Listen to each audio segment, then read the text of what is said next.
Almost ready to go. So we're going to talk about something close and dear to my heart. I am actually an aerospace engineer who I grew up, I love airplanes, and I got to do my dream job really early in my career. And I got to, design rotor blades, I got to travel the world, and I was like, well, what's next? And have you guys ever heard of SharePoint? Someone was like, hey, well, we have this e-room site and it needs to move to SharePoint. Can you do that? And I was like, okay. So I did SharePoint, and then all of a sudden I became the SharePoint guru at a company, and we actually drove adoption from, there's only 200 people using it out of 10,000 people, and we drove it to 8,500 people actively using it, which we were measuring. So through that experience, I learned a lot, about collaboration. I got to work with all of the business, and that's how I actually got into more of the technology adoption and those kind of things. So I'm going to go through, this will be somewhat therapeutic for me, maybe entertaining for you. What I'm going to do is go through some of those experiences, and we're going to talk about what happens when we build it and they don't come. So for that, it's a technology adoption saga. And just backing up a little bit, when I actually worked for Bell Helicopter, so I got to do R&D, that buzzing, we're gonna get rid of that in a second. I did R&D, so I got to do really neat whiz-bang things. Some things I can talk about, some things I can't. But I'm gonna talk about when it didn't work out. We always talk about our successes. We hardly ever talk about our failures. And so there's this undertow of things that we experience daily and we experience in our careers that we just don't talk about. So I'm gonna talk about those things. So who's seen the movie Field of Dreams? Okay, let's try this. Who hasn't seen the movie Field of Dreams? Okay, we're gonna catch you up. So there's a story about a guy who ends up building a baseball field and a cornfield, and he has this experience of hearing voices, and let's just go ahead and play the movie. So let me do that.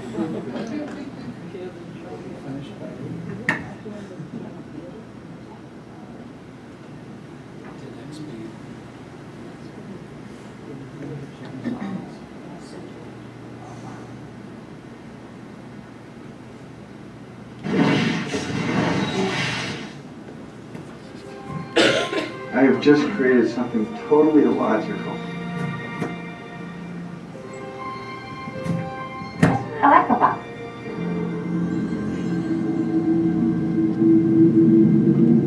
If you build it, he will come. That's the voice. If you build it, he will come. You feel what? Who will come? Inside. I hate it when that happens. Me too. Who's hearing voices? Ray is. I think I know what "if you build it, he will come" means. Ooh, why do I not think this is such a good thing? Daddy, there's a man out there in your lawn. Here it goes. What do you think? Never thrills me.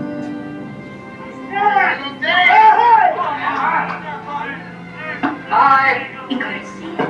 This is really interesting. You believed in the magic. It happened. Isn't that enough? Annie, it's more than that. I feel it as strongly as I've ever felt anything in my life. There's a reason. Go the distance. Did you hear the voice too? Did you hear it? Go the distance. Yes. Our Graham is dead. He died in 1972. Are you Moonlight Graham? No one's called me a Moonlight Graham in 50 years. I'm busy. It's more than that. It's perfect. You build a baseball field in the middle of nowhere, and you sit here and you stare at nothing. This field, this game, it's a part of our past, Ray. It reminds us of all that once was good. Hey, is this heaven? No. It's Iowa. Kevin Costner, Amy Madigan, James Earl Jones, Ray Liotta, Burt Lancaster. Sometimes, when you believe the impossible, the incredible comes true. Field of Dreams. So unfortunately, some of our business owners watch that movie and they're like, oh, technology system, if you build it, they will come. Oh, website, if you build it, they will come. Solid system that has PII and human resources, which is basically an Excel database with tabs and spreadsheets that you store stuff in, and it's on a server under someone's desk. If you build it, they will come. So we've all had these strange experiences where we've been directed to build something with the assumption that if we just put it together and hold our head the right way, people will come and they'll actually use it. So I found, has this happened to you? Have you built it and they just really hate it? They're like, we can't stand that, we won't use that.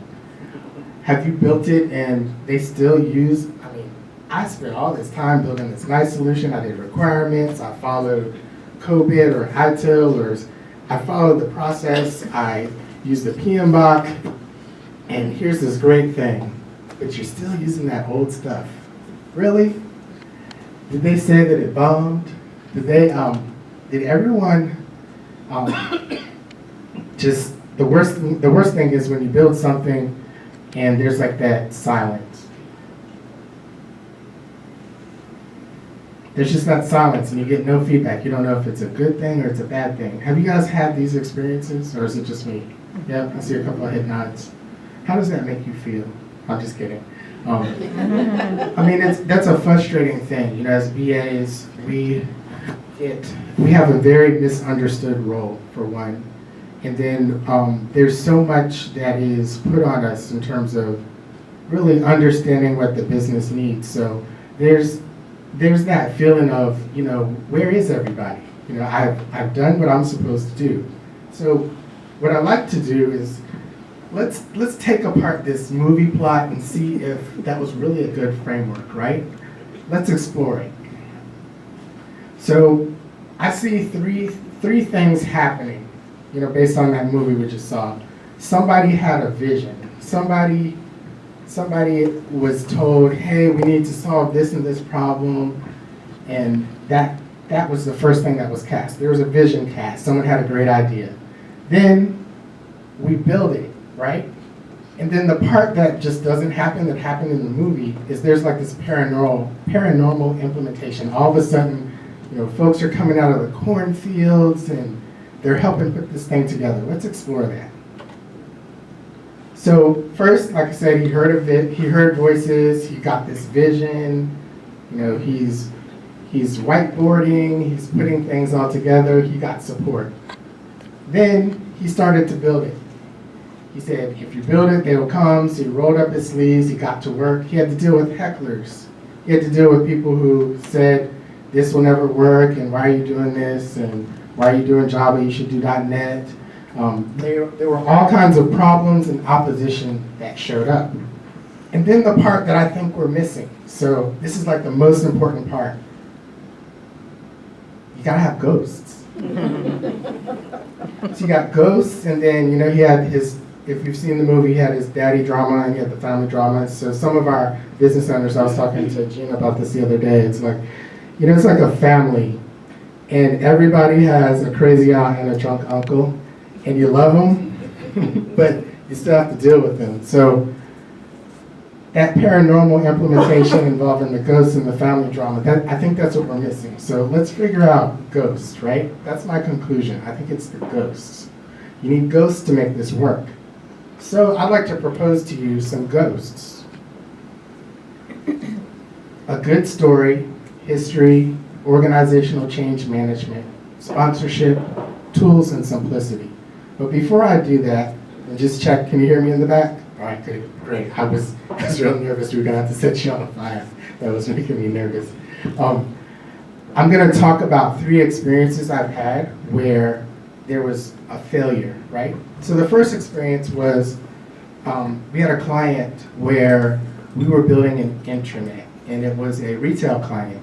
And that client had very strong brand, established brand. I could say it, you would know it. You probably have comb or brush from that company.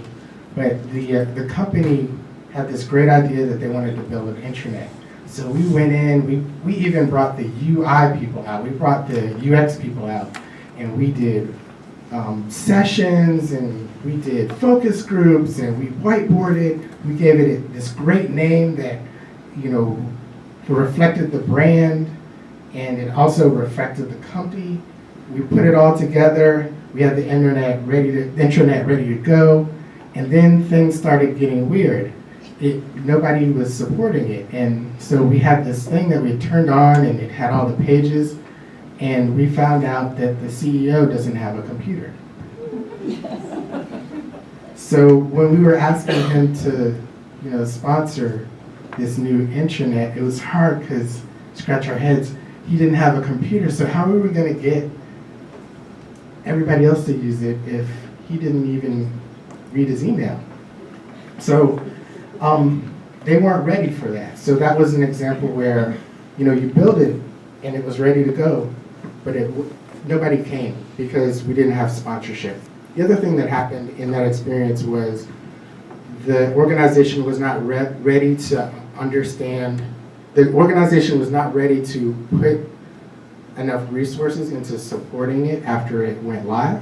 So the expectation was for a company that was about 5,000 employees that the IT, the CEO, I'm sorry, the CIO's secretary was supposed to manage all the pages. Unrealistic expectation. So I'm a SharePoint guy, and I do governance a lot, and I do strategy and operations. So I had my governance already, and I had my wicked problem stuff, and we were going to talk about the different committees, and I had to simplify it because there was like 3 people.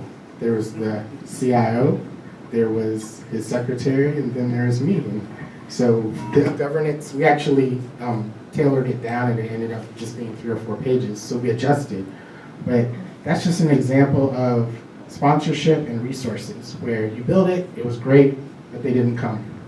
Second example was when I was doing R&D, the company I worked for partnered with an Israeli company, and this guy had this great idea about a hovercraft and how a hovercraft could come up to this window right here and rescue someone from a fire. So he had a 3D design, and so we, there's a lot of money involved, and they wanted a mock-up of it to go to the Farnborough Air Show. Do we have any aerospace people here who know about Farnborough? So Farnborough, I think it was 2007 or 2008, we had 3 months to take this picture of this idea and turn it into a hovercraft, and the requirements were weird. It was like full scale, but it has to be hanging like this on a pole, like this. And those were the requirements. It needs to be like this. And I guess the guy who had been to like the boat shows, and you have the rotating boats. So I'm like, this seems dangerous to me to put something that's like 30 feet long by 15 feet around people and have it rotating, and it needs to be like this. And you know, if I lift it off the ground, it's going to be flat, but it has to be at an angle. So that was my life. So I figured it out. We actually built a gorgeous stand, and it had a pole, and we built a special system where you could pick it up with the crane, and the crane would adjust to that angle, and so when you lift it up, the hovercraft would be at that angle, and then we put it on the pole. We even tested it 2 or 3 times, and then we had to send it from Texas to Farnborough, England by boat. So we bought 3 containers, like the seat, they call them sea containers. They look like tractor trailers. Cedar lined, we got all the equipment in there. We had this thing designed so it broke up into 3 big pieces. So everything was perfect. We even painted it black, and we took some tubes and we made something that looked like a gun and put it on the side, put our logo on it. And we were like proud. We got to do all of that, and nobody knew about it. So we shipped it over there, and it bombed. The industry was like, what are you doing? And we brought it back. And the thing, we met the deadline, we delivered it, we built it, but when the engineers came and did the math, things weren't working out. And so the CEO at the time was real disappointed. Well, I'm sorry, the CEO at the time, he was our marketing guy, and he got let go over some of, not that, but some other things, because he was like the marketing guy. So the next CEO comes in, right? So my baby, my hovercraft, you know, is in the showcase with all the other aircraft out in Alliance. And the new CEO comes through, and he walks through, and he has a high-profile customer with him. The customer's like, "What's that?" He's like, "It's a mistake. It should have never happened." So they took the hovercraft, and they took it out in Arlington to a dump site, and they crushed it, and they destroyed it. We found out 2 weeks later that the Hollywood folks that do Transformer wanted to use it in a movie. That really sucked. So that was, you know, just bearing all, that was an example of we built it, but the market wasn't ready, the technology wasn't ready. We had something great, flashy and shiny, but the market wasn't ready for it. So that was another learning. All right, one more story. I like this one. There was I actually became the SharePoint leader for my organization, and what would happen was there were a lot of solutions that, you know how SharePoint is, it's viral, everybody wants to do everything in SharePoint, bake bread, send a letter to your mother, make a birthday card. There was at the time, there was a Documentum versus SharePoint to put all of the policies and procedures. And so we thought it made more sense just to put it in SharePoint because that's what everybody used, it's easy to train, all the departments were using it. So there was this big bake-off, and the folks at EMC had more money in marketing, and I guess like most decisions, you know, we like to think as BAs, we start out at phase one, and we get this nice set of requirements, and we get to evaluate which system we're going to use and make a weighted decision spreadsheet that chooses which is the better option. I think, and this is just me, I think that it really comes down to who has the best Merlot and filet mignon with the sales folks. So when we get stuff, it's really already decided, and we're a lot of time we're just filling out what's already been decided. So for me, for feedback, has anyone else experienced that, or is that just me? Please raise your hand. Just one, is there 1, 2, 3, okay. So that happened, and so we were gonna do Documentum, and I'm like, it's gonna be expensive, nice system, very robust, but there's easier ways to do this. So we ended up implementing Documentum, and it took 2 years and a lot of money. And I don't have a lot of friends at EMC because we went back and we got the money back, but it failed miserably for what we were trying to do. It was just too heavy, too many people. It was just too robust for this particular organization. Great product, has a lot of enterprise architecture applications for what we were trying to do, but it took 3 years for us to come back, and we ended up doing the SharePoint solution. I'm not saying that to brag on SharePoint. I mean, I'm bent, but it's just sometimes you have the right solution and you can build it, but they're not ready for that solution, right? So I've given 3 examples. I've told you one about an example where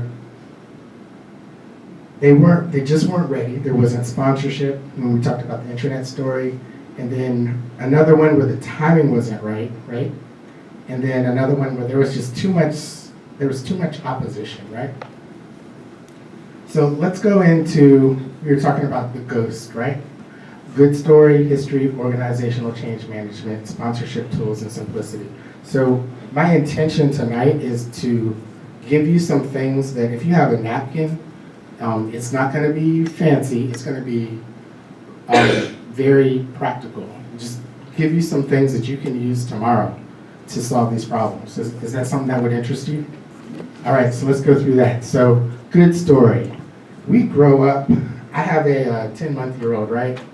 And there's something about children and watching them just learn and how you interact with them. And I'm learning so much now about how important it is to read and not just read the story, but talk about the characters and the things that you see, and have some more discussion afterwards. That's something that's so ingrained in us, and if you think about it, I do a lot of facilitation, and I enjoy doing I'm a Post-it note kind of person. I like drawing on the board and having people interact. I think there's something that just helps people to connect to the kind of caveman day of let's sit around and draw this on the wall. If I draw a square wheel, it's probably not going to work. But if I draw a circular wheel, and that might work. How about we try that? Yeah, let's do that. So, or hey, if I rub these sticks together, maybe we can make some fire. And they drew it on the wall. And campfire, great. There's something about a story. After nourishment, Philip Pullman said, after nourishment, shelter, and companionship, stories are the things that we need the most in the world. Think about Star Wars, and if you're a techie, you might be drawn to it from that, but we have like a very epic story that has a pattern, right? And it's a very engaging way. So I say that to say, I think we jump too much to the solution without thinking about what is the simple story about what am I doing and why, and how do I talk about that? An example is how we name projects. We name projects based on the technical solution very often versus naming them off of what is the business problem I'm trying to solve. So as I'm telling a story and I say procure to pay, that's very different than if I say SAP 5.0 Module 7, right? And we tend to go with the technical solution versus that. So my first ghost, my G, is have a good story. If I get the opportunity, I like to, when I'm doing my project manager role, it's really important to me what the name of the project is. Because if you think about that, it's going to be on your business requirements, it's going to be on your marketing, it's going to be what people say and how people perceive that. So it's often missed how important that is. So have a good story. And stop calling it the technical solution. History. If you don't know your past, you don't know your future, right? Be aware that, and I'll just give an example. If you've had a business owner who's had a very negative experience with the data management group or any other group, and you go in there and you say, oh, well, we're going to do this with the data management group, may not go well for you. There are things that kind of blindside us a lot of times. I think we don't take the time to understand the history of what our business owners have experienced. I have a series that I've talked about called Business Parenting, where I talk about the relationship between IT and the business. And it can go either way. We can treat our business owners like children, or we can treat them like teenagers, or they could see IT folks just like as nerdy kids, So that relationship is important to understand. So we've talked about G, having a good story, and the second one is understanding the history. And then organizational change management. Is anyone change management certified? Yay, okay. So our change, we talked about that fluffy stuff, change management, organizational change management. It's really, really important. The first change manager that I encountered, I apologize, I made her cry. I was like, why are you on my project? Why are you talking to my business owners? What is all this stuff? What is a stakeholder assessment? Why are you in my business? Like, that's my job, I'm a PM. And we actually had it out, and she said, I'm gonna win! And I was like, no, you're not gonna win. The business is gonna win, that's what's most important. And if I ever see her again, I need to apologize to her because I didn't understand how important it was to understand the people side risks, right? So I actually, ironically, I got ProSci certified. It's just another certification. And it's a real practical one because they actually talk about change management from a financial perspective. So what they do is they actually, and I'm going to walk you through this really quick. So this is the first tool. they actually look at after we leave, after we've written all the requirements and tested everything, like, are you getting the ROI, right? Are people using the system actively? Are they using it the right way? Are you achieving that adoption? So change management is just a set of tools, processes, and principles that lets you manage people-side risks, right? So you can achieve the business case. So things like, how else do you view or describe change management? And also, I'm going to talk just briefly about what is the difference between change management and project management and some of the misinterpretations. So, my bad, I know better. So, change management is seen as very impractical by a lot of folks. Again, I see it as absolutely necessary because it's all about people at the end of the day, right? So if we've built the perfect system and we haven't understand how the people are going to use it, there's some things that could happen. Like this. They may leave.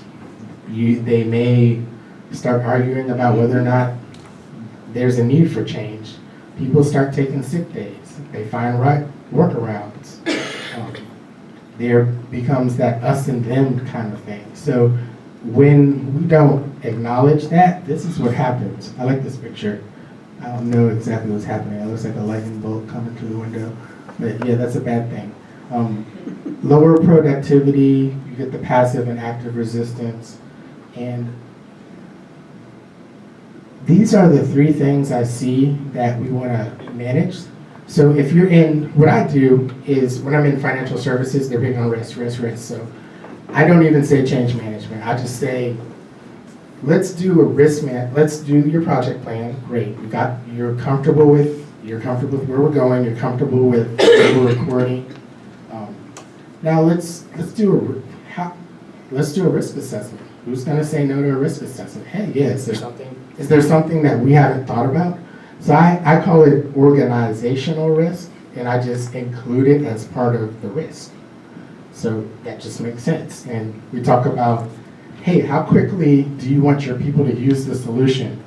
And how many people totally do you want using it, and how well will they use it? So speed of adoption, ultimate utilization, and proficiency. Those are those three things, right? So change management directly impacts those business results. So this is the part where nothing has happened. So that's important to understand. Everybody is fine right now, right? You're in a position of stability. Can everybody stand up? So was that a little uncomfortable? You may not want to stand. Can you move to your right one step?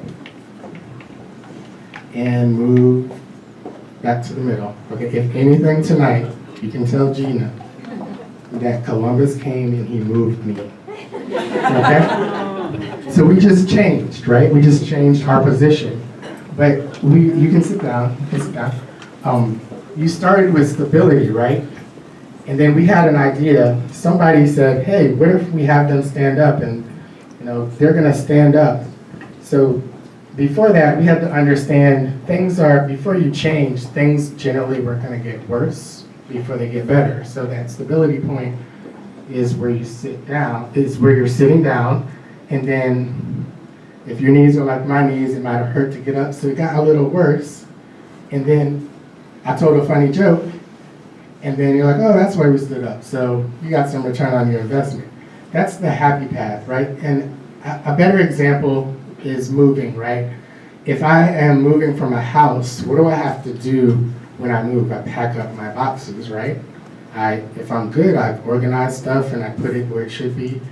But when I pack up my boxes, now I can't find my silverware. So it got worse. Things got worse before it got better, right? Even though I'm gonna go to a bigger house and I'm gonna have a bigger kitchen, and if I prepared, if I've labeled my box, when I get to my new house, I can find my silverware and I don't have to run out to Wendy's and borrow some plastic silverware. So that's a happy path. That would be proactive change. Another scenario would be, I I have someone else pack me and it's at the last minute, or I have my friends come over and help me move and we throw everything into a box. And then I realize, oh, well, I'm moving, but it's getting better. And then I get into this new house and it takes me longer to find my stuff, so I'm not to the point where I'm enjoying the benefits of moving, right? That's reactive change. And then there's the one where I don't plan for moving at all, and I miss my clothes, and my buyer walks out on me because I'm not out of my current house on time. That would be no change, right? So I had an opportunity to have something better, but because I didn't plan for it, there was no change. So this is what we experience. Where we live as BAs is just here. The project begins, and then we get through testing. We might stay through to the cutover period, but this period here where you're getting the return on investment, we're already working on something else. So planning for that change management piece helps the project, once you're gone, to flourish, right? Does that make sense? So, you can also, if you have more technical folks, you can present it as in terms of net cash flow. You can do net present value of the investment, and you can look at, if you go back, the quicker that I manage the change, the quicker I get my money back, right? If I don't do anything, I'm not going to get my money. I'm going to scrap the project. We never talk about it. We do it all the time. But the ROI changes on projects, so we change requirements. There's more money, but we don't really look at it that way. But that slope of how quickly you get to your return on investment is speed of adoption. The height, how well people use your solution is proportional to how much money you're getting back, and then proficiency is contributing to the height. It's the same thing. I never saw that.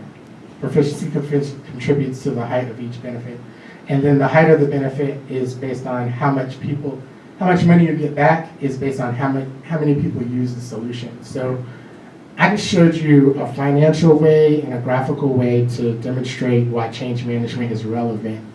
And you can also apply that to requirements. So we've talked about G, H, and O. We're going to talk about sponsorship. So top factors for project success. This was a study done by ProSign, I think 2008 or 2009. They said some of the top 5 factors are: 1, effective and strong executive sponsorship, getting buy-in, not just from your employees, but from the frontline managers, having an exceptional team, and then continuous and targeted communication, as well as a well-planned and organized approach. So if you look at this triangle, and I know we're not all PMs, but if you think about, there's 3 things that have to be strong. You have to have strong project management. You gotta have someone who's got your back, and then you gotta manage those people side changes actively. It's like a 3-legged stool. So I told you I was going to give you some tools. There's 2 tools that I want to go through. The AdCard is a methodology that I'll just talk to for the interest of time, since Gina's going to kick us out and we're going to go to the Sheridan. The first is the business model canvas. What I have found is as I'm building businesses for clients internally or doing entrepreneurship, a lot of the let me back up. Let me say it this way. So in the past, someone would start a strong brand like Ford or Coke or Panasonic, and the company would have like a life cycle of like 100 to 125 years, right? Nowadays, what I'm seeing is that companies, because there's so much technology that's readily available through the internet, the cycle is becoming shorter. And so I've started using a lot of the entrepreneurial tools to kick off my requirements development versus just jumping into as is to 2B. So what that helps me do is it helps me to very rapidly evaluate the business model, which is how they're giving value to their customers and how they're making money, or how they're adding value to their stakeholders. So one of those tools that's used is called the Business Model Canvas. And what the Business Model Canvas is it's a way to create, deliver, capture value. Does it sound like a business plan? Because it's not. It's kind of like a business plan, but it's one page. Has anyone ever used the Business Model Canvas by Alex Osterwald? Okay. So what it is just a worksheet. Basically, it's a one-page model that captures 9 key assumptions about the business. It's interactive. I have literally done it on a napkin with a client at it was Rudy's in Denton for barbecue. And so if you memorize it, it's something you can just pull out immediately.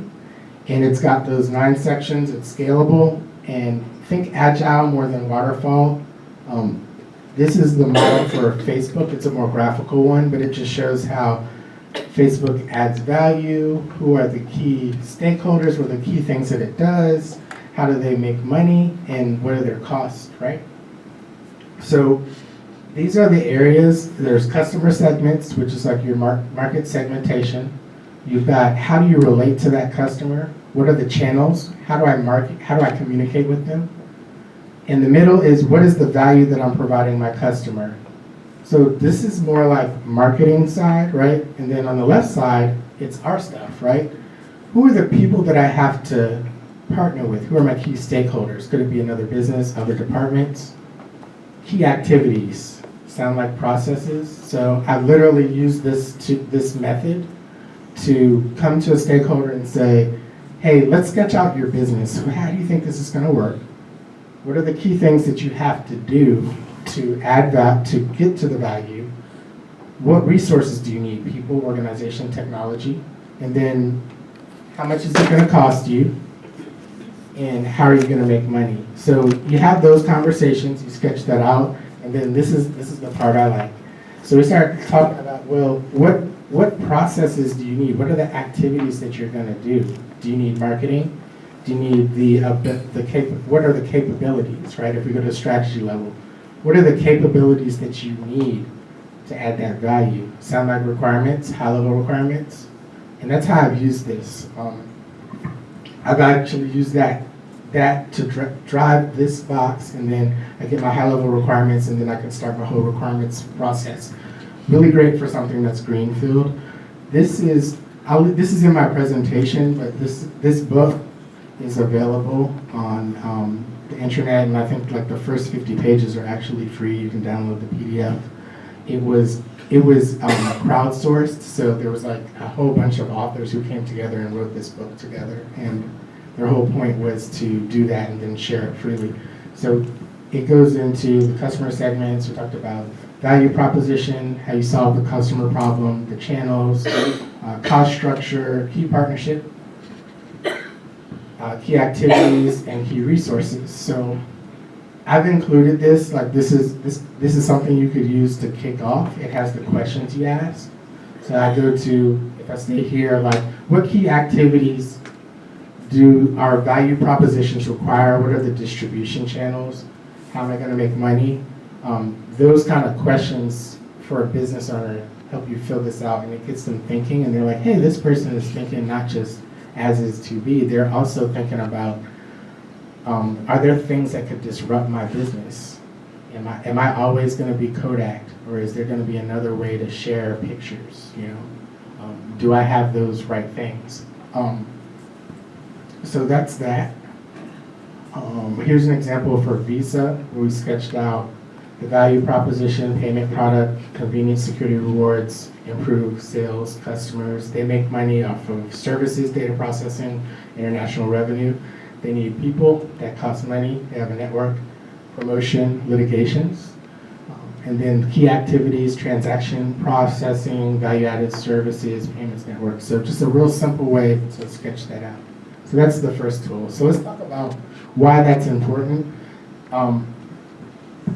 We need to add value in a different way now. One way is helping the business owners see the opportunities that they're swimming in. We want to be like the first people that they call when they have a terribly wicked problem, and provide them framework for innovation.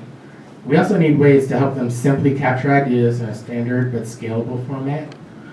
You can use this you can do multiple business canvases. So what I'll do is I'll get the big Post-it notes and I'll sketch out all the sections, and then I'll have multiple ones. And then I use little colored Post-it notes and let them draw on them or cut stuff out because I like that. And put the things up on the wall. You can also, there's a company called Common Craft, and they have PowerPoint just pictures that you can license for $100. So if you can't draw like me, if you're challenged and you need a computer to draw, one technique I've used is I actually print out the pictures. I intentionally don't cut them, especially if I have a C-level person, because they're like on that BlackBerry all day. If you can let them play with crayons and scissors, you're like their new best friend. I don't know why, but that's what happens. So those are some things you can do to facilitate that. It lets you quickly iterate, explore, and diagnose these different ideas, and it builds shared understanding.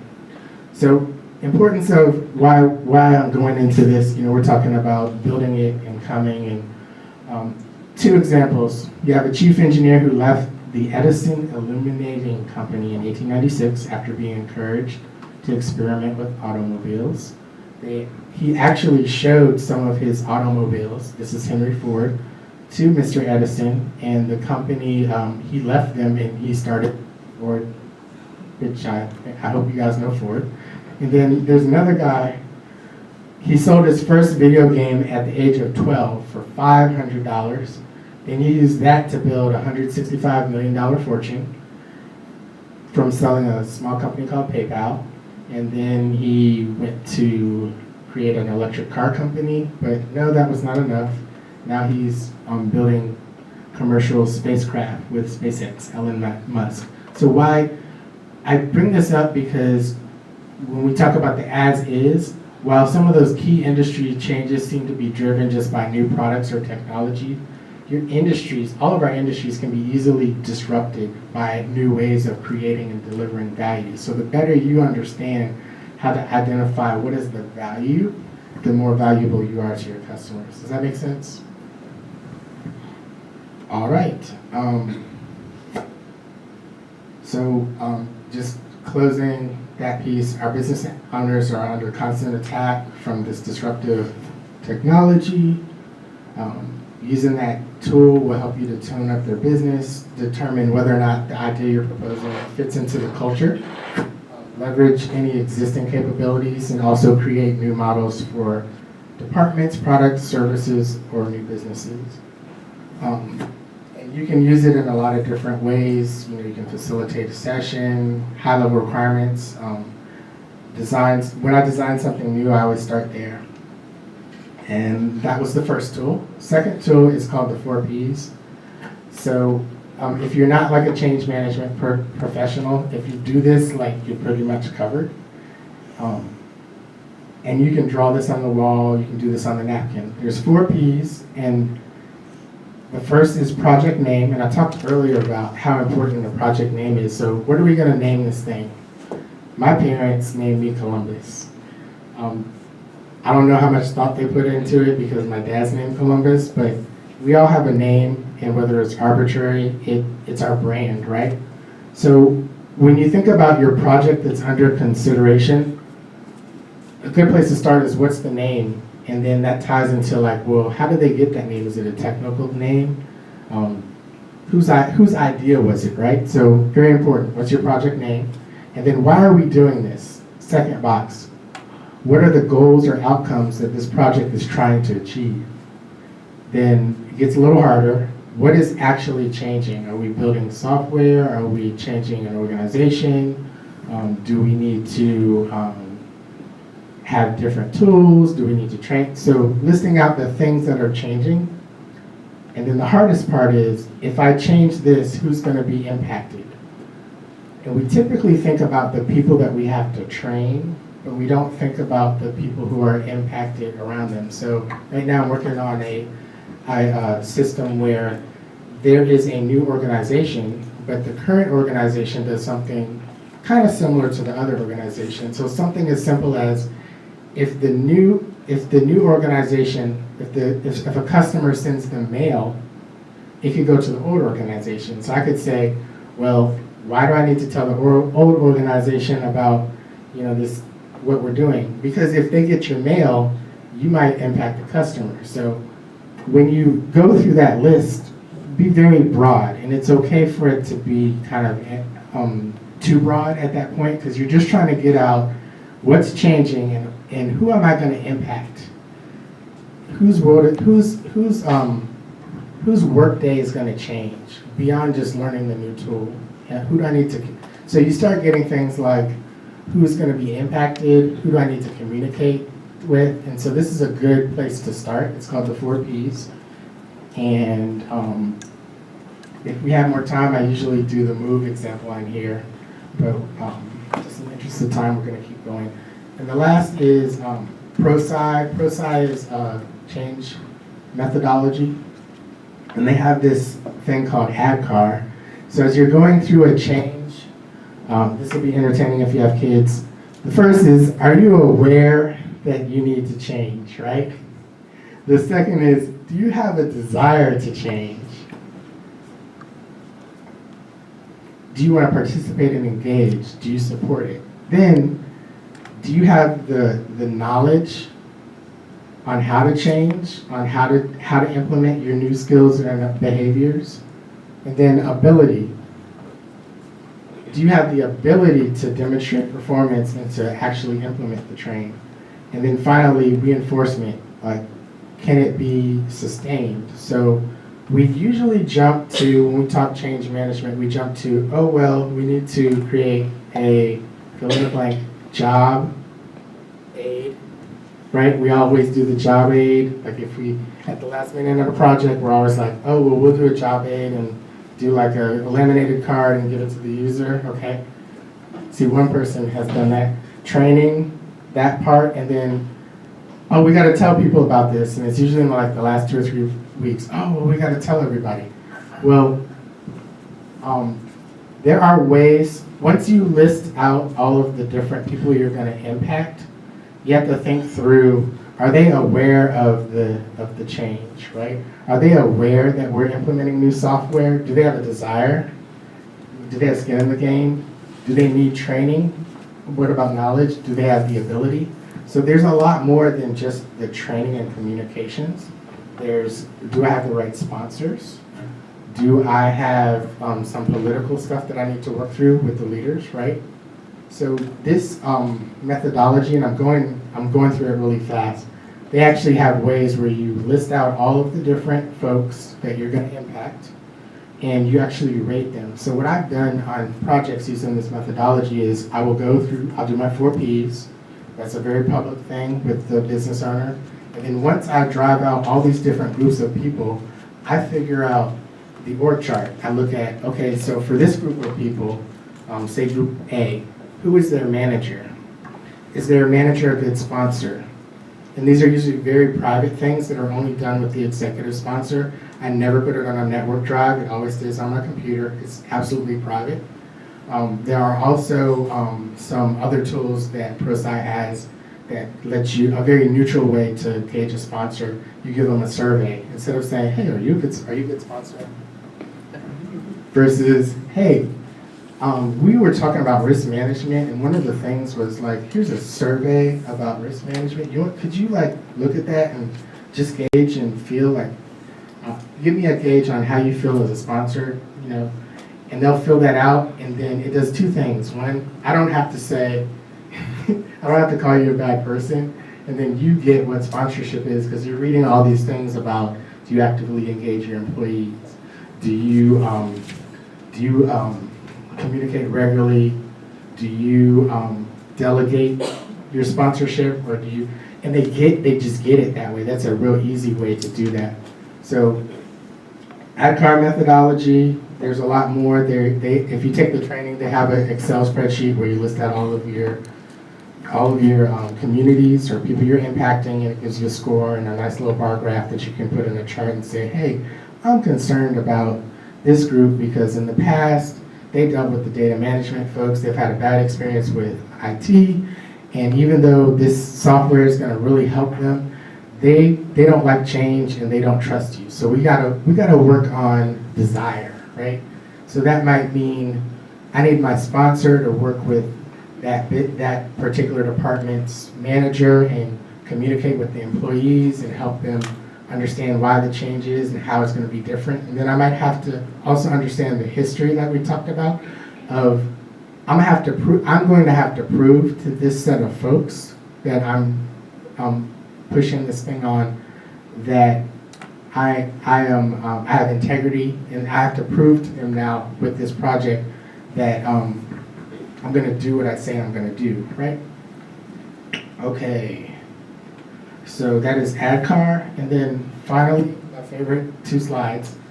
Keep it simple, because this is the simplicity section. There's only 2 slides. So there's simplistic, which is ignorance, inattention, laziness, deception, what's easy for us, right? And then there's simplicity, awareness, knowledge, a spirit of helping, honesty, and sincerity, what's easy for them. Gina was talking with me about servant leadership. As we look at our business owners, as we look at the IT folks that we're working with, having a sense of seeing them as someone that we're serving, it goes a long ways. It's easy for us to write requirements and deploy systems that are easy for us to design or easy for us to build, but it takes a lot to sit and make a device like this that's just so simple. It only has a couple buttons. It only crashes when you upgrade to 8.2, and it generally works. It doesn't give me the blue screen of death, right? Very easy. So as you design your solutions, as we're talking about the ghosts, keep in mind the importance of the more simple, the simpler your solution is, the more effective it will be, right? So get the right ghosts, get a good story, understand the history of your implementation and things that have gone on, understand org change management. There's a lot of different methodologies out there, or find someone who's an expert in that and get their opinion. Let them help you. Don't be like me. Let them help you. Don't make them cry. Sponsorship is very important. Tools and simplicity. So what did we learn today? We talked about the importance of telling a good story. You understand now how change management works. Stop calling them fluffy. They're important. You need them. They need you. We talked about 3 factors of adoption and how you can measure them. And then we also talked about simplification, not being caught up in the technology. Did you really know what they wanted? And the solution might be simpler than what's being proposed, right? So again, thank you for letting me share with you guys. I hope you guys can walk away and take away at least 2 tools that you can use. I will give this presentation to Gina and make sure it's available. If you want to reach out to me, I'm an active LinkedIn person. My Twitter handle is CB1492. And I thank you for giving me the opportunity to share with you today.